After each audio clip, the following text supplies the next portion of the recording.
My YouTube channel. Thank you so much कि आपने मेरा ये वीडियो देखने के लिए टाइम निकाला। इससे पहले कि आज की एक ऐसी वार्निंग जो साइंटिस्ट ने दी है और यूनेस्को की इस वार्निंग ने पूरी दुनिया में एक हलचल मचा दी है, और वो वार्निंग क्या है ये तो मैं आपके साथ शेयर करूंगी। लेकिन उससे पहले मैं चाहती हूँ कि डॉक्टर कैरी सी का ये एक छोटा सा क्लिप है जो मैं आपके साथ शेयर कर रही हूँ, पहले आप ये देख लें। Now, I've met a scientist, Dr. Kerry C. No one knows more about this subject than him.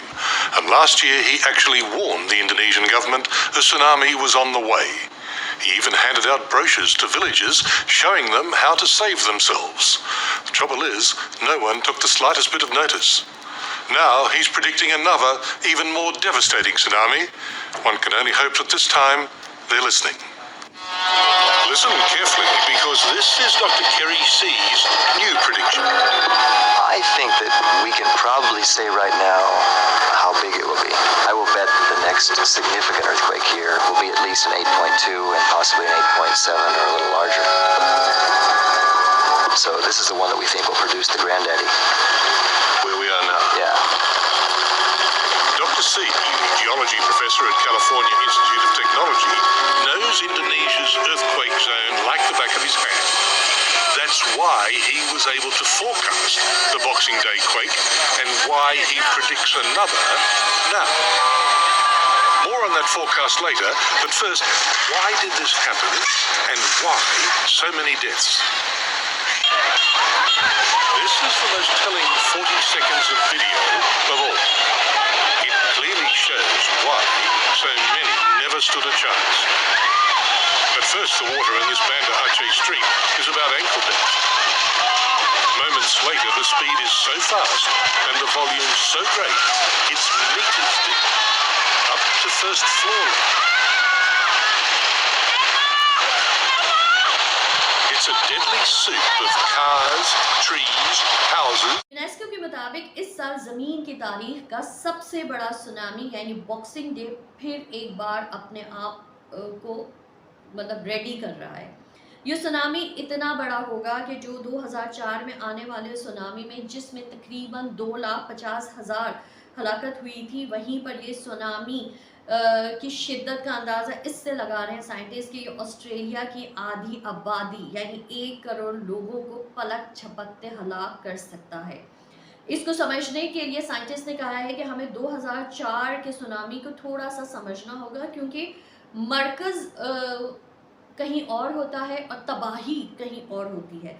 2004 का जो बॉक्सिंग डे सुनामी था उसका मरकज़ basically Africa, East London Africa शहर था, और जिसकी वजह से अगर उसके असरात देखें या उसके जो तबाही देखें, आप इससे अंदाज़ा लगा सकते हैं कि वहाँ पर पत्थर उलट गए थे और पूरा का पूरा जो पोर्ट एलिज़ाबेथ था वो तबाह हो गया था, और पोर्ट में मौजूद जो भी व्हीकल्स थी, बोट्स थी, जो कुछ भी था वो सब डूब चुका था। अफ्रीका की ये हालत को देखकर लोगों ने अंदाज़ा लगाया है कि ये सुनामी उसके आसपास होगा। मतलब जो बेसिकली जो सुनामी जो बन रहा था, बनते बनते वो कहाँ पर पहुँचा, वो अफ्रीका से 8,500 किलोमीटर दूर इंडोनेशिया के वेस्टर्न कोस्ट पर आया था, और उसका असर जो था वो अफ्रीका पर पड़ा था।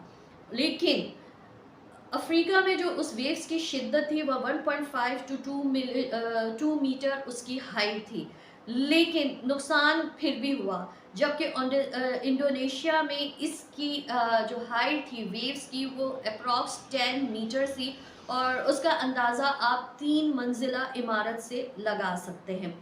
इस सुनामी ने इंडोनेशिया के अलावा 12 ममालिक में अपने असरात छोड़े थे तबाही की सूरत में। लेकिन इसका रीज़न क्या था? इसका रीज़न एक रिसर्च के मुताबिक, अब आपको इस बात को समझना होगा, मैंने भी इसको रिटर्न इसलिए करा कि कहीं मैं कुछ गलत ना हो जाऊं। एक रिसर्च के मुताबिक पूरा जो हमारा इंडो पैसिफिक रीजन है, इस ज़मीन का जो इंडो पैसिफिक रीजन है, उस रीजन के नीचे एक रिंग ऑफ फायर है। एक रिंग ऑफ फायर है जो हम अगर उसको सबडक्शन जोन कहें तो गलत नहीं होगा। ये मतलब साइंटिस्ट सबडक्शन जोन को समझना मेरे और आपके लिए बहुत ज़रूरी है, क्योंकि इस वक्त एक ऐसा रीजन है जहाँ पर बहुत सारे टेक प्लेयर्स जो हैं वो आपस में टकरा रहे हैं। इंडो पैसिफिक रीजन बेसिकली एक रिंग ऑफ फायर है जहाँ पर एक सबडक्शन जोन है। उस सबडक्शन जोन के नीचे मतलब अंडर द सी कुछ ऐसी टेक्नो प्लेट्स हैं जो आपस में टकराती हैं, और जब वो टकराती हैं ना तो वो वोल्केनिक चेंजेस आती हैं, और जिसकी वजह से आपने देखा होगा कि इंडोनेशिया के आसपास जितने भी 12 ममालिक जो आते हैं या ये जो इंडो पैसिफिक रीजन है इसके अतराफ में जो शहर है वहाँ पर वोल्केनो का एक बहुत बड़ी रेंज है। आपको पता है कि ये पूरा एक साइकिल है। जब वोल्केनो इरेप्ट होता है तो उसकी बेसिकली वजह ये होती है कि उसमें से सब साइंटिस्ट के मुताबिक वो ये जो टेक्नो प्लेट्स होती हैं उसकी जो आपस में टकराने की जो स्पीड होती है उसको अप एंड डाउन करती है। ठीक है, अब अलार्मिंग वर्स्ट पार्ट ये है कि ऐसा ही एक सबडक्शन जोन साइंटिस्ट के मुताबिक मेडिटेरियन सी में एक्टिवेट हो चुका है। अभी जब हमने पिछले दिनों अर्थक्वेक पर लोगों ने जब वीडियोस की तो एक रिसर्च आई थी ना कि ज़मीन का जो इनर कोर है वो बेसिकली रुक गया है, और कभी कभी वो ऑपोजिट डायरेक्शन में उसकी मूवमेंट स्टार्ट हो जाएगी। मतलब इनर कोर की जो एक रेगुलर जो मूवमेंट थी अब जो मूव कर रहा था, जो रोटेशन थी, अब वो उसके ऑपोजिट रोटेट करेगी। तो ज़मीन के अंदर कितनी बड़ी चेंजेस होती है और ये ज़मीन के ऊपर कितनी बड़ी तबाही ला सकता है, ये बेसिकली साइंटिस्ट हमें ये बता रहे हैं। और उनका कहना ये है कि मेडिटेरियन सी के नीचे, मेडिटेरियन सी रीजन के नीचे अब एक ऐसा सबडक्शन जोन है जो बेसिकली एक्टिवेट हो गया है। और यूनेस्को के मुताबिक ये 3 कॉन्टिनेंट्स यानी 3 बड़े आज़म और 21 ममालिक और उनके 40 से ज़्यादा शहरों को अनफॉर्चुनेटली डुबाने वाला है। यूनेस्को के मुताबिक ये सबडक्शन ऐसी जगह है जहां पिछली सदियों में अक्रॉस 4 सुनामी ऑलरेडी आ चुके हैं, और जिसका रिकॉर्ड ये है कि हर 100 साल के बाद एक सुनामी तो आता ही आता है।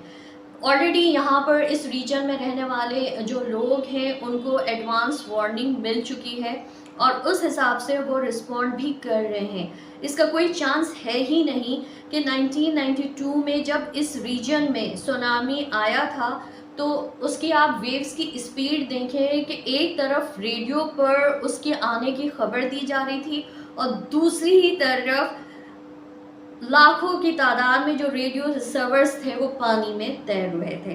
अनफॉर्चुनेटली ये दोबारा रिपीट होने वाला है, अनफॉर्चुनेटली ये दोबारा रिपीट होने वाला है।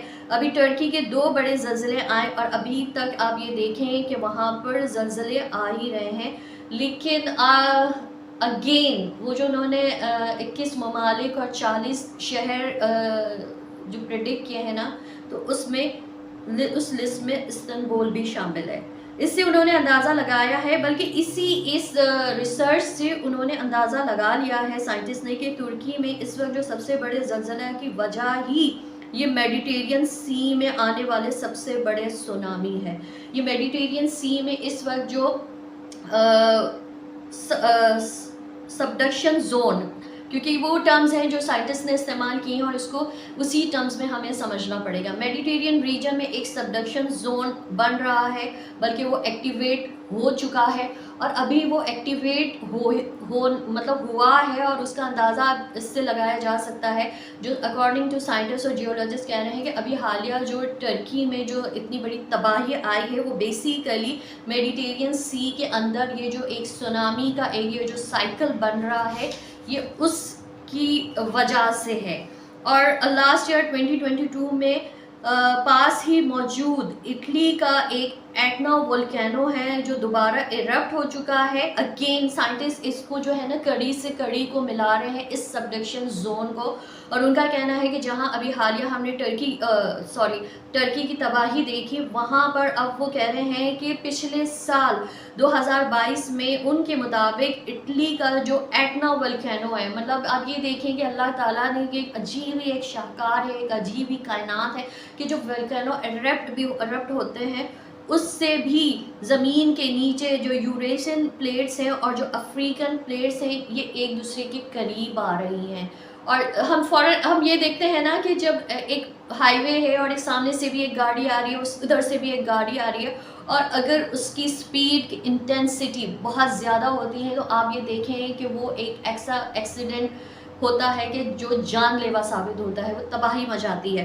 तो इसी तरह ये दो प्लेट्स हैं जो इटली के एटना वल्कानो की वजह से, उसके इरप्शन की वजह से जो नीचे जो हर प्लेट्स में मूवमेंट हो रही है अंडर द वाटर, मतलब सी, समंदर के नीचे, तो ये जो दोनों प्लेट्स हैं ये एक दूसरे के करीब आ रही हैं। और इस पूरे रीजन में, मेडिटेरियन के इस पूरे रीजन में अगेन साइंटिस्ट का कहना है कि एक तबाहकुन सुनामी आ रहा है। क्योंकि मेरी दुआ ये है कि प्रेडिक्शन चाहे कितनी बड़ी हो या चाहे कितनी बड़ी हो, हादसात होते हैं और आफात होती हैं, हम इंसान हैं, हम प्रेडिक्ट करते हैं, लेकिन अगर हम अल्लाह रब्बुल इज़्ज़त की ज़ात से दुआ करें और हम ये दुआ करें कि या अल्लाह ना सिर्फ मुसलमान बल्कि तमाम इंसानों की जानें बहुत अजीज़ और बहुत प्यारी होती हैं, तो अल्लाह ताला 2023 का ये जो साल गुज़र रहा है, ऐसा लगता है कि जिस तरह ये साइंटिस्ट प्रिडिक्स कर रहे हैं, उससे ऐसा लगता है कि ज़मीन के अंदर जो एक हरकत हो रही है, वो ज़मीन के ऊपर बैक टू बैक बहुत बड़ी तबाही ला रहा है और ला रही है। अल्लाह ताला मेरा और आपका, हम सब का निगहबान रहे, हम सबको अपनी अमान में रहे और अल्लाह ताला हमसे राज़ी हो जाए। हम वैसे भी या जब्बार हो या क़हार हो, ये मेरे रब्बुल इज़्ज़त की सिफ़ात में से एक है। तो ये सिफ़ात मैं ये कह सकती हूँ तभी इसमें एक्टिवेट होती होंगी या तभी मेरे रब में जलाल आता होगा कि जब हम उन्हें नाराज़ करते हैं या कर रहे हैं। मैं तो कह रही हूँ कर रहे हैं, मतलब अजीब ही माशरा हो गया है। जिन चीज़ों से हमें मना किया गया है वही चीज़ें अनफॉर्चुनेटली पूरी दुनिया में एक आम होती जा रही है और आम हो रही है। शायद यही वजह है। तो ये वीडियो करने का मकसद ही मेरा ये था कि अभी हम टर्की के आफ्टर इफ़ेक्ट्स से नहीं निकल पा रहे, तो साइंटिस्ट यूनेस्को ने ये एक बहुत बड़ी प्रेडिक्शन कर दी है जो इस दुनिया में, इस ज़मीन में बहुत बड़ी तबाही ला सकता है। आपके कमेंट्स का मुझे इंतज़ार रहेगा। इजाज़त दीजिए, अल्लाह हाफ़िज़।